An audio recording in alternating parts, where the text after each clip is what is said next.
بسم اللہ الرحمن الرحیم۔ گزشتہ سبق میں یہ بیان ہوا تھا کہ مرکب غیر مفید کی تین قسمیں ہیں: مرکب اضافی، مرکب بنائی اور مرکب منع صرف۔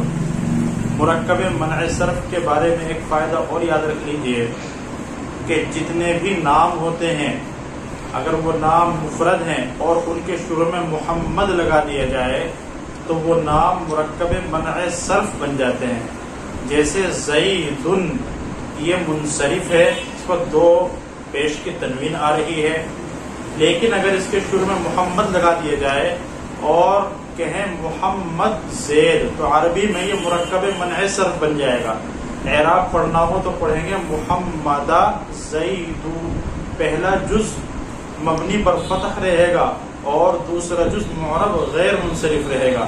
اسی طریقے سے سالم، یہ منصرف ہے لیکن جب اس کے شروع میں محمد لگائیں گے محمد سالم تو یہ مرکب منع صرف بن جائے گا۔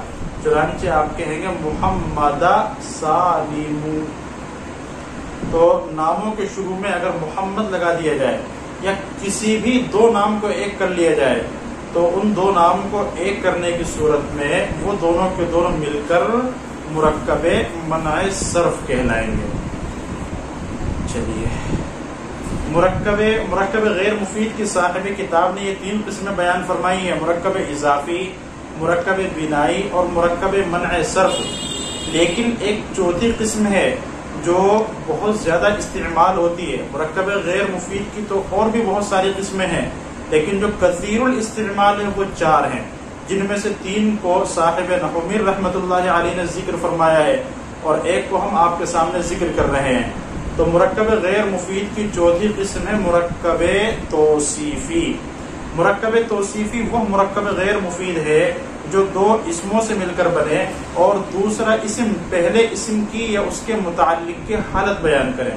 تو مرکب توصیفی وہ مرکب غیر مفید ہے جو دو اسموں سے مل کر بنے اور دوسرا اسم یا تو پہلے اسم کی حالت بیان کرے یا پہلے اسم کے متعلق کی حالت بیان کرے۔ جیسے رجل عالم، عالم مرد، یہ رجل عالم دو اسموں سے مل کر بنا ہے۔ پہلا اسم رجل ہے، دوسرا اسم عالم ہے، اور دوسرا اسم یعنی عالم یہ پہلے اسم رجل کی حالت بیان کر رہا ہے کہ مرد کی حالت کیسی ہے، مرد کیسا ہے، علم والا مرد ہے۔ تو چونکہ دوسرے اسم عالم نے پہلے اسم رجل کی حالت بیان کی ہے اس لیے رجل عالم پورا کا پورا مرکب توصیفی کہلائے گا۔ اور کبھی ایسا ہوتا ہے کہ دوسرا والا پہلے اسم کی حالت بیان نہیں کرتا بلکہ پہلے اسم کے کسی متعلق کی حالت بیان کرتا ہے۔ جیسے رجل عطوف اساتذتہ، وہ شخص جس کے اساتذہ مہربان ہو یا وہ شخص جس کے اساتذہ مہربان ہیں۔ تو دیکھیے عطوف اساتذتہ، یہ لفظوں کے اعتبار سے تو رجل ہی کی صفت ہے لیکن یہ رجل کی حالت بیان نہیں کر رہا ہے چونکہ عطوف کے معنی مہربان۔ اب مہربان وہ شخص مہربان ہے یا اس کے اساتذہ مہربان ہیں؟ کیا ترجمہ کیا آپ نے؟ رجل عطوف اساتذتہ، وہ شخص جس کے اساتذہ مہربان ہیں۔ تو وہ شخص مہربان نہیں بلکہ اس کے اساتذہ مہربان ہیں اور اس کے اساتذہ اس شخص کے متعلقین ہیں۔ تو معلوم ہوا کہ دوسرے اسم عطوف نے رجل کی حالت بیان نہیں کی بلکہ رجل کے متعلق اساتذہ کی حالت بیان کی ہے۔ تو مرکب توصیفی میں جو دوسرا اسم ہوتا ہے کبھی تو پہلے اسم کی حالت بیان کرتا ہے اور کبھی پہلے اسم کے متعلق کی حالت بیان کرتا ہے۔ مرکب توصیفی میں پہلے جز کو موصوف اور دوسرے جز کو صفت کہتے ہیں۔ موصوف کو سمجھیے، موصوف وہ اسم ہے جس کی حالت بیان کی جائے، جیسے رجل عالم، یہ مرکب توصیفی ہے، اس میں پہلا جز یعنی رجل یہ موصوف ہے۔ کیوں؟ اس لیے کہ اس کی حالت بیان کی جا رہی ہے۔ کیا حالت بیان کی جا رہی ہے؟ کہ یہ مرد علم والا ہے۔ تو عالم سے رجل کی حالت بیان کی جا رہی ہے اس لیے رجل موصوف ہے۔ صفت وہ اسم ہے جو اپنے سے پہلے اسم یا اس کے متعلق کی حالت بیان کرے۔ تو گویا صفت کی دو قسمیں ہو گئی، ایک تو وہ جو اپنے سے پہلے اسم کی حالت بیان کرے اس کو صفت بحال موصوف کہتے ہیں، اور ایک وہ جو اپنے سے پہلے اسم کے متعلق کی حالت بیان کرے اس کو صفت بحال متعلق موصوف کہتے ہیں۔ اخیر میں جب توابع کا بیان آئے گا تو اور وضاحت سے انشاءاللہ اس کی بحث آپ حضرات کے سامنے آ جائے گی۔ تو یہ دونوں مثالیں آپ کو سمجھنی ہے۔ نمبر ایک، صفت اپنے سے پہلے اسم کی حالت بیان کرے، جیسے رجل عالم، کہ عالم نے اپنے سے پہلے اسم رجل کی حالت بیان کی ہے، لہذا یہ صفت بحال موصوف کہلائے گی۔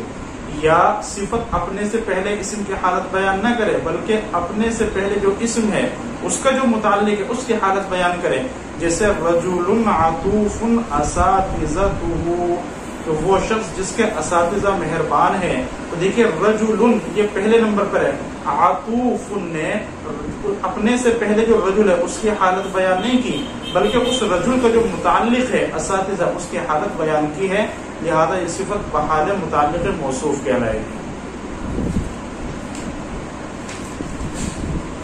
اب آگے دیکھیے فصل، بدا کے ہیچ جملہ کمتر از دو کلمہ نباشد، جان لیجئے کہ کوئی جملہ دو کلموں سے کم نہیں ہوتا، یعنی مرکب مفید بننے کے لیے، کلام بننے کے لیے یا جملہ بننے کے لیے کچھ بھی کہیے، چونکہ تینوں ایک ہی چیز کے نام ہے، مرکب مفید ہو، کلام ہو یا جملہ ہو، صاحب نحو کے یہاں تینوں ایک ہی ہیں، تو یہ تینوں کی تینوں کم از کم کتنے کلمے سے مل کر بنیں گے؟ تو فرماتے ہیں کم از کم دو کلمے ہونے چاہیے، دو کلموں سے مل کر ہی جملہ بنے گا، مرکب مفید بھی دو کلموں سے مل کر بنے گا، کلام بھی دو کلموں سے مل کر بنے گا۔ تو فرماتے ہیں بدا کے ہیچ جملہ کمتر از دو کلمہ نباشد، جان لیجئے کہ کوئی جملہ دو کلموں سے کم نہیں ہوگا، لفظاً خواہ وہ دو کلمے لفظوں میں موجود ہو، چون ضرب زید، جیسے ضرب زید۔ دیکھیے یہاں پر ضرب زید میں دو کلمے لفظوں میں موجود ہیں، پہلا کلمہ ضرب ہے جو فعل ہے، دوسرا کلمہ زید ہے جو اسم ہے، تو چونکہ دونوں کلمے لفظوں میں موجود ہیں لہذا اس کا جملہ بننا صحیح ہے۔ زید قائم، زید کھڑا ہے، دیکھیے اس میں بھی دو کلمے، پہلا کلمہ زید ہے، دوسرا کلمہ قائم ہے، لہذا یہ بھی جملہ ہے اور دو کلموں سے کم نہیں ہے، دو کلمے موجود ہیں۔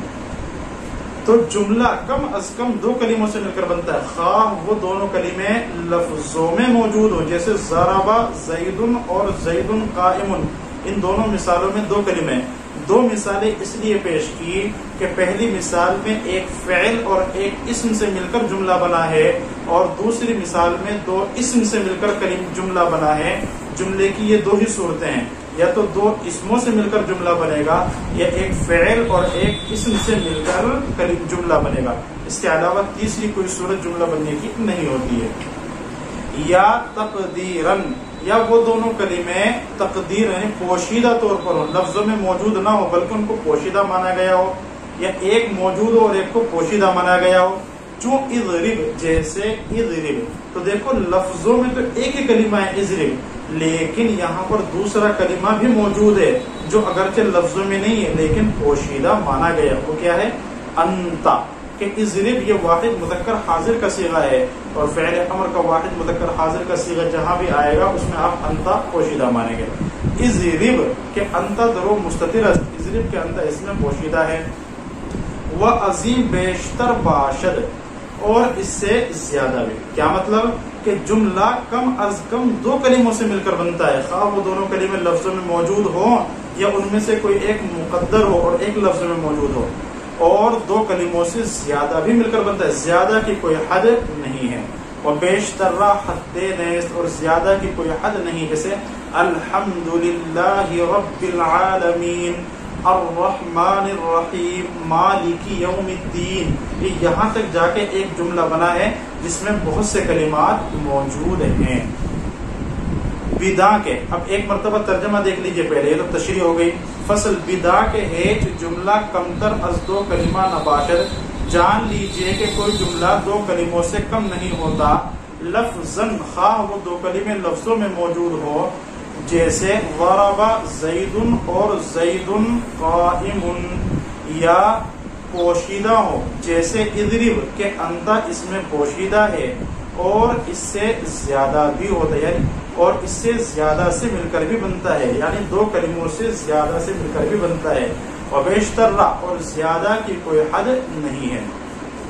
بدا کے چون کلمات جملہ بسیار باشد، جان لیجیے کہ جب جملے کے کلمات زیادہ ہوں، اسم و فعل و حرف را از یک دیگر تمیز باید کردن، تو اسم فعل اور حرف کو ایک دوسرے سے علیحدہ کرنا چاہیے، ونظر کردن کے معرب است یا مبنی، اور دیکھنا چاہیے کہ معرب ہے یا مبنی، عامل است یا معمول، عامل ہے یا معمول، و باید دانستن کے تعلق کلمات باید دیگر چگونا است، اور جاننا چاہیے کہ کلمات کا تعلق ایک دوسرے کے ساتھ کس طرح کا ہے، تا مسند و مسند الیہ پیدا کردن، تاکہ مسند اور مسند الیہ معلوم ہو جائے، وہ معنی جملہ بتحقیق معلوم شود، اور جملے کے معنی تحقیق کے ساتھ معلوم ہو۔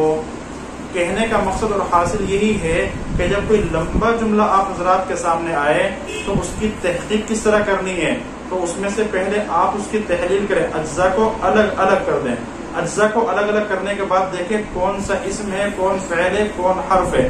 جیسے الحمد للہ رب العالمین، یہاں تک آپ نے، تو آپ نے الحمد کو الگ کر دیا، للہ کے لام کو الگ کیا، اللہ کو الگ کیا، ربی اس کو الگ کیا، اور العالمین کو الگ کیا۔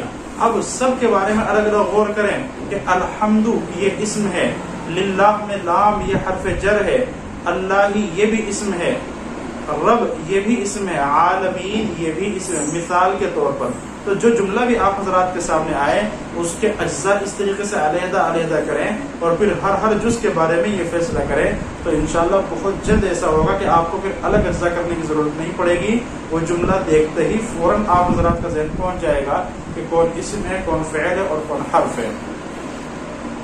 تو دیکھنا چاہیے کہ معرب ہے یا مبنی، پھر یہ فیصلہ کرو کہ معرب ہے یا مبنی، عامل ہے یا معمول، کلمات کا تعلق ایک دوسرے کے ساتھ کس طرح کا ہے، کہ مرکب مفید ہے، مرکب غیر مفید ہے، کہاں اسناد ہو رہی ہے، کہاں اسناد نہیں ہو رہی ہے، مرکب غیر مفید ہے تو مرکب اضافی ہے، مرکب بنائی ہے، مرکب منع صرف ہے، مرکب توصیفی ہے، یہ سب چیزیں آپ کو دیکھنی ہیں۔ اور رہی بات یہ کہ معرب ہے مبنی، عامل ہے یا معمول، تو اس کا بیان انشاءاللہ آگے آئے گا، تب اس کا بیان آئے گا، تبھی آپ حضرات کی بات سمجھ میں آ سکے گی۔